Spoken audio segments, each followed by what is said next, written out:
Good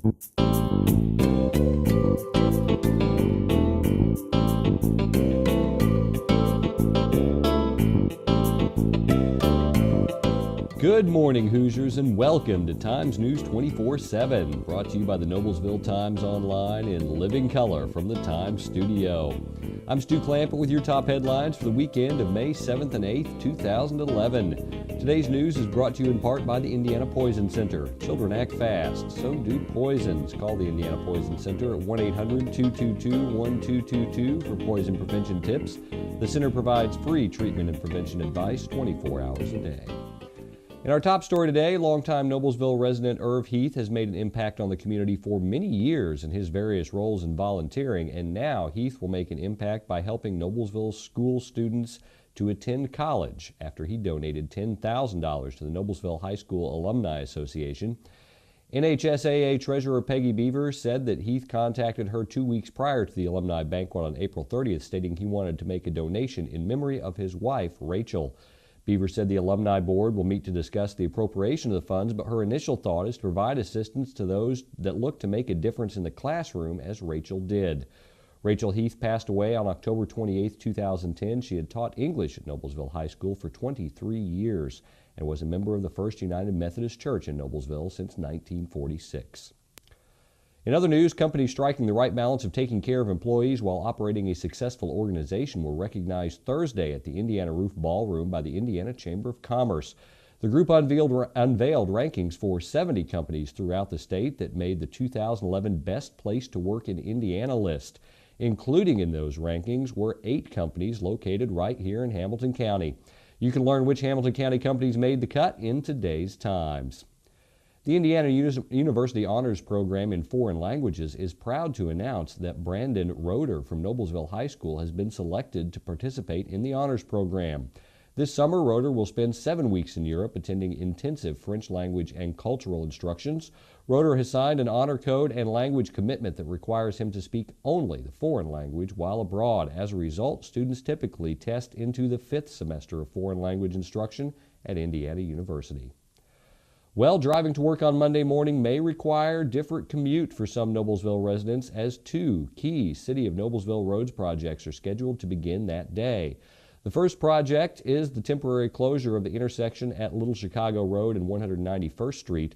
This closure will last approximately 150 days, weather permitting. City of Noblesville contractors will be constructing a sanitary sewer and a roundabout at this intersection.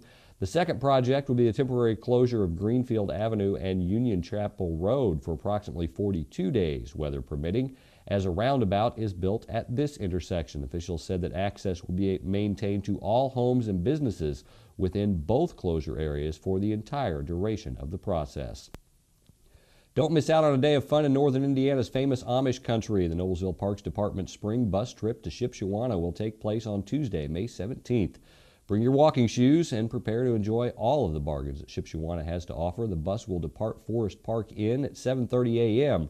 and will return to the inn at approximately 8 p.m. You have to register soon because the deadline to sign up for the trip is Wednesday, May 11th. The cost is $40 per person, and those under the age of 18 must be accompanied by an adult.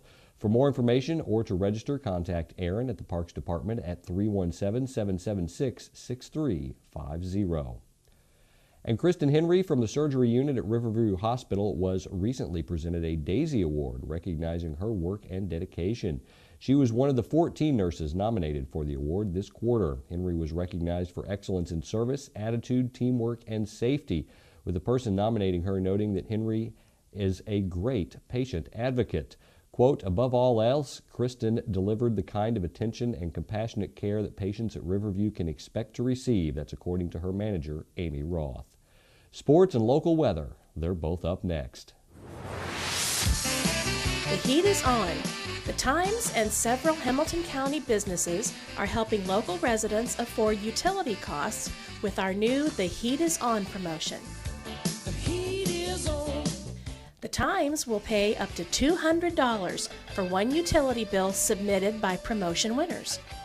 One day each week in February, the Times will publish a promotion page and entry form for The Heat is On. Entrants must be 18 years of age or older to win, and only one entry per person per week is allowed. Keep your eyes on the times because the heat is on. Heat is on.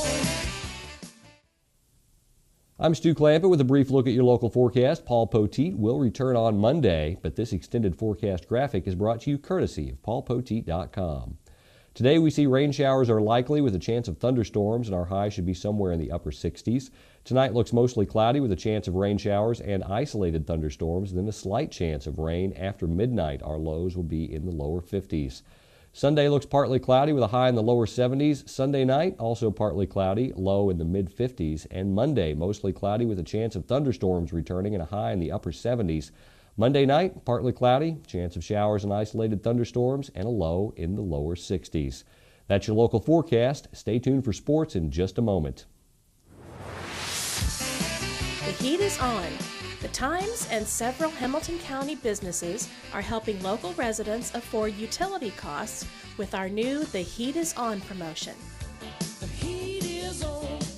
The Times will pay up to $200 for one utility bill submitted by promotion winners. One day each week in February, the Times will publish a promotion page and entry form for The Heat is On. Entrants must be 18 years of age or older to win, and only one entry per person per week is allowed. Keep your eyes on the Times because the heat is on. The heat is on. In arguably the greatest Hamilton County meet in the event's 100-plus year history, Hamilton Southeastern bolted out of Carmel Friday evening with both the boys and girls championships. The Southeastern boys finished with 173 points ahead of Carmel's 150.5 points, and Southeastern's girls won by an even greater margin, outscoring second-place Carmel 159 to 130. It was a night of record-breaking, and you can read all about it in both today's and in Monday's Times. In local tennis action, the Guerin Catholic girls tennis team defeated Mount Vernon 5-0 on Thursday. Number 1 singles Catherine Godfrey and number 3 singles Katie Barrett each won in straight sets. And Hamilton Southeastern completed an undefeated Hoosier Crossroads Conference season Friday by beating Lafayette Jeff 5-0.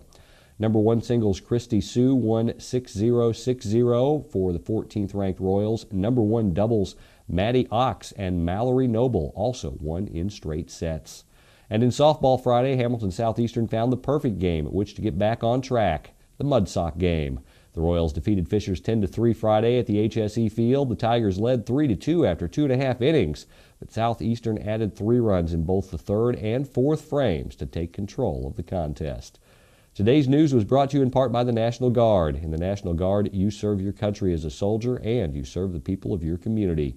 In the aftermath of a natural disaster, you bring food, supplies, medical aid, and most importantly, you bring hope.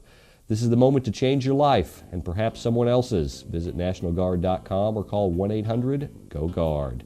That's your local news for the weekend. For more information on these and other stories, visit our homepage or pick up a print copy of the Noblesville Times. For Times News 24/7, I'm Stu Clampett.